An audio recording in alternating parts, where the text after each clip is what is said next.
بسم اللہ الرحمن الرحیم۔ حضرت فاطمہ رضی اللہ تعالیٰ عنہ کا روزہ۔ ہجرت کے بعد مسلمانوں کی کافروں کے ساتھ کئی جنگیں ہوئیں، لیکن ان میں سب سے زبردست جنگ خندق تھی، جس میں سارے عرب کے کافر ایک ہو کر مدینہ پر حملہ بولنے آ گئے تھے۔ اس لیے صحابہ کرام نے مدینہ کے باہر خندق کھود لی تھی تاکہ کافر مدینہ کے اندر داخل نہ ہو سکیں۔ وہ خندق 30 فٹ چوڑی اور 22 فٹ گہری تھی۔ دوسری طرف کافروں کا 10,000 کا لشکر تھا، لیکن ان کافروں میں بھی کوئی اتنی چوڑی خندق کو پار کرنے کی ہمت نہ کر سکا۔ کافروں کا سردار عمرو بن عبد بد بہت بڑا بہادر انسان تھا۔ اپنی زندگی میں 100 جنگیں لڑ چکا تھا، کوئی اس کا مقابلہ نہیں کر پاتا تھا۔ اس نے اپنے گھوڑے کو دوڑایا اور خندق کے پاس آ کر اپنے گھوڑے کی لگام ایسی تیزی سے کھینچی کہ گھوڑے نے چھلانگ لگائی اور 30 فٹ خندق کو پار کر کے مدینہ کے اندر صحابہ کرام کی طرف آ کر کھڑا ہو گیا۔ عمر نے اپنی تلوار ہوا میں لہراتے ہوئے کہا کہ ہے کسی میں دم جو آ کر میرا مقابلہ کر سکے؟ تم میں سے جس کو مرنے کا شوق ہو تو آئے، میرا مقابلہ کرے۔ عمر کو دیکھ کر سب سہم گئے کہ اس کا مقابلہ کون کر سکتا ہے۔ سارے صحابہ کرام خاموش بیٹھے تھے، کسی میں عمر سے مقابلہ کرنے کی ہمت نہیں تھی۔ اس وقت حضرت علی کی عمر صرف 21 سال تھی۔ وہ کھڑے ہو گئے اور کہا کہ اے اللہ کے رسول، میں جاتا ہوں اس سے مقابلہ کرنے۔ اللہ کے رسول نے کہا چپ رہو، بیٹھو، دیکھتے نہیں وہ عمر ہے عمر۔ عمر نے پھر سے پکار کر کہا کہ ہے تم میں کسی کو جنت میں جانے کا شوق تو آئے مجھ سے مقابلہ کرے، میں اسے اس کی جنت میں پہنچا دوں گا۔ ادھر صحابہ کرام میں کوئی بھی نہیں کھڑا ہوا۔ حضرت علی پھر سے کھڑے ہو گئے اور کہا کہ اے اللہ کے رسول، میں جاتا ہوں۔ اللہ کے رسول نے کہا بیٹھو، دیکھتے نہیں وہ عمر ہے عمر۔ حضرت علی پھر سے بیٹھ گئے۔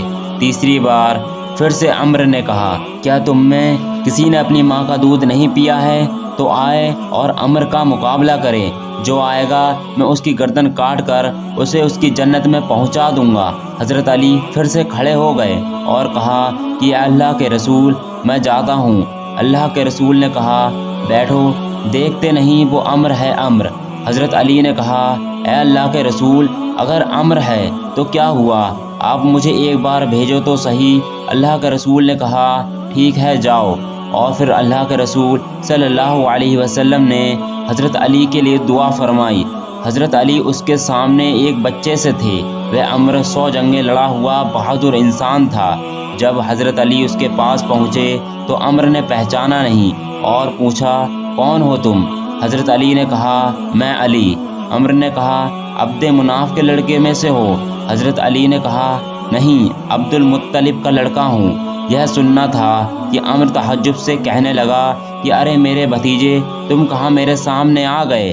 میں تمہارا چچا ہوں، تمہیں قتل کرنا نہیں چاہتا، جاؤ واپس جاؤ۔ حضرت علی نے کہا لیکن چچا، میں تمہیں قتل کرنا چاہتا ہوں۔ یہ سن کر عمر کو بہت تیز غصہ آیا اور اس نے اپنے گھوڑے سے چھلانگ لگائی اور پھر حضرت علی پر اتنا خطرناک حملہ کیا کہ حضرت علی دور جا کر گرے۔ عمر کے حملے کی وجہ سے ہر طرف دھول اڑنے لگی۔ حضرت علی اور عمر دھول میں چھپ گئے، وہ کسی کو نظر نہیں آ رہے تھے۔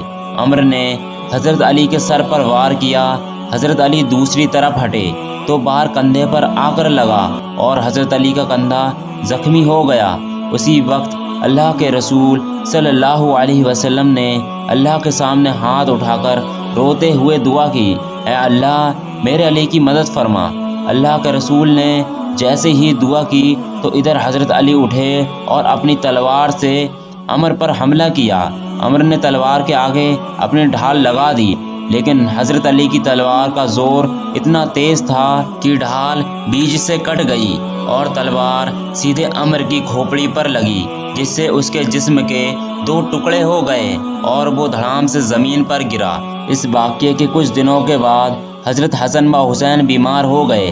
اللہ کے رسول صلی اللہ علیہ وسلم بچوں کی خبر لینے کے لیے گھر آئے تو اللہ کے رسول نے حضرت فاطمہ سے کہا کہ تم بچوں کی شفا کے لیے 3 روزے رکھنے کی نظر مان لو۔ تو دونوں میاں بیوی حضرت علی و حضرت فاطمہ نے 3 روزے رکھنے کی منت مان لی کہ اللہ ہمارے بچوں کو ٹھیک کر دے۔ تو ہم منت میں 3 روزے رکھیں گے۔ اللہ نے ان دونوں بچوں کو ٹھیک کر دیا تو دونوں میاں بیوی نے روزہ رکھا۔ شام کو افطاری کے لیے کچھ بھی کھانے کو نہیں تھا تو حضرت علی ایک یہودی کے پاس گئے، اس کا نام شمعون تھا۔ اس نے کہا کہ کچھ مزدوری ملے گی؟ اس یہودی نے کہا کہ ہاں، یہاں کچھ اون ہے، اس کو صاف کر دو، میں اس کے بدلے میں تمہیں کچھ جو دوں گا۔ حضرت علی اس اون کو لے کر گھر آئے اور حضرت فاطمہ کو دیتے ہوئے کہا کہ اسے صاف کر دو۔ حضرت فاطمہ نے اس اون کو دوپہر تک صاف کر دیا۔ حضرت علی اس کو واپس لے گئے تو اس یہودی نے تھوڑی سی جو دے دی۔ حضرت فاطمہ نے جو کو پیس کر 2 روٹیاں بنائیں اور افطار کے وقت کھانے بیٹھے تو دروازے پر کسی نے دستک دے کر کہا، اے اللہ کے رسول کی بیٹی، غریب ہوں، کچھ کھانے کو دے دو۔ دونوں میاں بیوی نے ایک دوسرے کی طرف دیکھا اور پھر اللہ کی خاطر دونوں روٹیاں اس غریب کو دے دی اور صرف پانی پی کر روزہ کھولا۔ رات میں سحری کے وقت بھی کچھ کھانے کو نہیں تھا، اس لیے دونوں نے صرف ایک کھجور کھا کر پانی پی لیا اور روزہ رکھ لیا۔ اگلے دن حضرت علی پھر سے اس یہودی کے پاس گئے اور اون لے کر آئے۔ حضرت فاطمہ نے اس کو صاف کیا اور پھر حضرت علی اس یہودی کو وہ اون دے آئے۔ اس یہودی نے پھر سے تھوڑی سی جو دے دی۔ حضرت فاطمہ نے جو کو پیسا اور پھر آٹا گوندھ کر 2 روٹیاں پکائیں۔ افطاری کے وقت کھانے بیٹھے تو دروازے پر دستک ہوئی۔ باہر سے آواز آئی کہ یتیم بچہ ہوں، کچھ کھانے کو دے دو۔ حضرت علی اور فاطمہ نے آج بھی وہ دونوں روٹیاں اس یتیم بچوں کو دے دی اور صرف پانی پر افطار کیا۔ اگلے دن پھر سے سحری صرف ایک کھجور اور پانی پر کی۔ صبح حضرت علی اس یہودی سے اون لے آئے۔ حضرت فاطمہ نے اسے صاف کر کے واپس کر دیا۔ اس یہودی نے کچھ جو دے دی۔ حضرت فاطمہ نے اسے پیس کر 2 روٹیاں پکائیں اور شام کو افطار کے وقت جب دونوں لوگ کھانے بیٹھے تو آج پھر سے دروازے پر دستک ہوئی کہ جنگ بدر کا قیدی ہوں، بہت بھوکا ہوں، کچھ کھانے کو دے دو۔ حضرت علی و فاطمہ نے آج بھی اللہ کی خاطر اس قیدی کو اپنی دونوں روٹیاں دے دی اور خود پانی پر افطار کر لیا۔ 3 دن کے فاقے نے حضرت فاطمہ کو بستر پر گرا دیا اور بھوک کی وجہ سے وہ بیمار پڑ گئیں۔